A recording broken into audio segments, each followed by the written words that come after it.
Good day guys! So ngayon tuturuan ko po kayo kung paano gamitin ang aming program sa design and analysis ng T-Beam.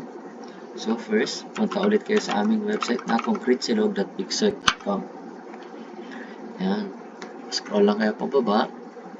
Copy natin yung design and analysis sa T-Beams. Yan. Copy natin to. Tapos click natin yung click me para mapunta tayo sa aming program. Yan. Ito yung sa analysis and ito yung sa design. Pwede rin pala natin to i-print. Ito ang kinalabasan ng output. Control P. Yan. Natin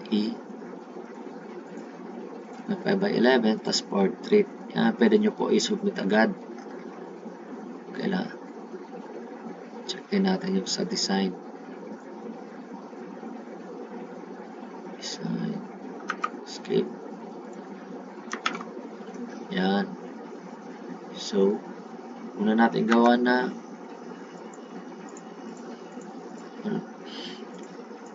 test natin yung ating sa analysis. Ito ang sample problem natin. Yan. FC prime niya is 28. Lagay lang po natin dito. Fy is 420. 420. And ang ating effective depth is 650. H equals to 150. Slab thickness 50. BF is 1,200. At ang ating base of the web is 450. And number of rebar 6. Diameter of rebar is 28. 28 and 6.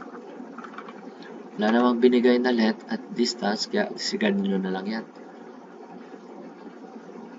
And nakuha natin na beta is 0.85 kasi hindi naman lumagpas sa 28 ang ating FC prime. At ang shape nito ay T-beam. Yan, pwede tayo mag-solve ng L-beam at T-beam dito. Since T-beam yung sa problem natin, shape natin is T-beam. Tapos check natin ngayon yung mga sagot natin sa sample problem. Kung pareho. So, required dimensions natin is B effective is 1,200 at ang B min is 900. Tama. Check naman natin yung steel ratio. Raw min is 0.033. Pareho. Raw ac is 0.0063. Check naman natin kung ano ang type ng beam natin. Area of flange is 180,000 and area of concrete is 65,197. Since mas mababa yung area concrete kaysa sa area flange, so false T-beam. Kasi yung neutral axis niya ay nasa flange, hindi lumagpas. Tignan natin kung pareho, 180,000, 65,197. Tama. And check natin yung sa analysis. Value ng ating A is 54.33. Pareho. And yung value ng ating depth ng compression is 63.92. And epsilon T is 0.028. Phi natin ay 0.9. At ang ultimate moment capacity of beam is 869.8. 69.8, pareho na pareho. So, tama ang ating analysis sa T-beams. Mag-try pa ba tayo ng isa? Try natin.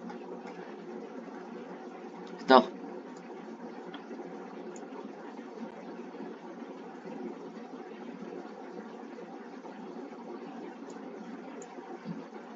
Problem 5.9. Sabi dito, FC prime 34. Fy 420.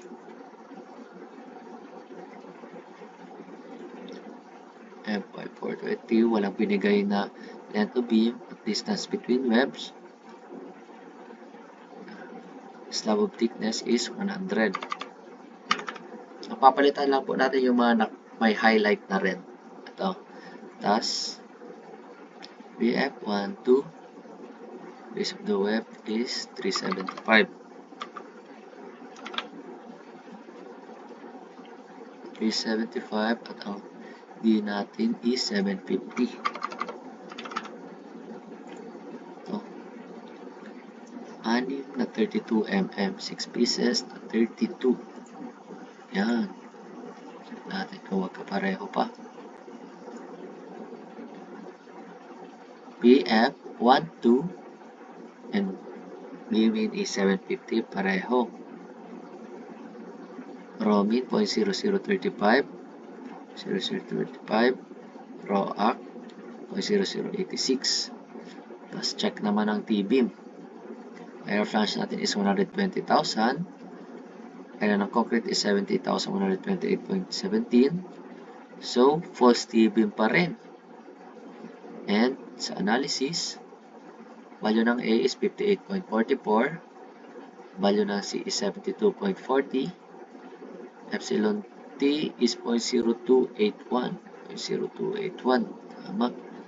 And ating phi is 0.9 and ultimate movement capacity of beam is 1,314.73. So, tama ang ating program.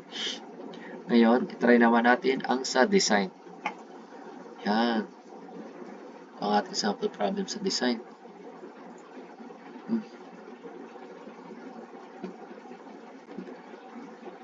Kaya lang natin to FC prime 21. Fy is 420.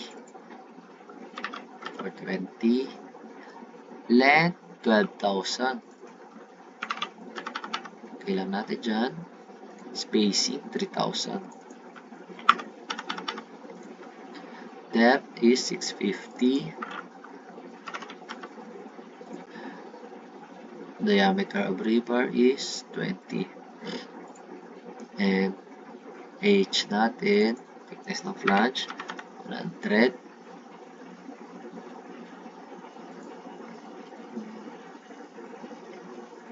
Base ng web is 375. Yun. And ang shape natin is T-beam pa rin. Ang maximum moment due to dead load and live load is 111.93 and 120.65. 120.65. Yan. Check na natin. Ang ultimate moment na nakuha is 327.36. So, same. Required dimension is bakit 1965? Baka, ito. Namali ang type natin sa base ng web. Dapat 375. Yon. So, ang effective natin is 1975. Yung pareho na. And sa type of beam naman, sa nominal moment of flange is 2,115.225. Tama. And sa false T-beam ay sa nominal moment is 363.73. Tama. So, false T-beam. Mas maliit yung nominal moment kaysa sa flange. And yung sa design, value ng A, 16.07. Yung AS, 1349.02. Tama. And number of rebars required is 5 pieces. So, tama ang ating program sa design. Yun lamang po. Thank you.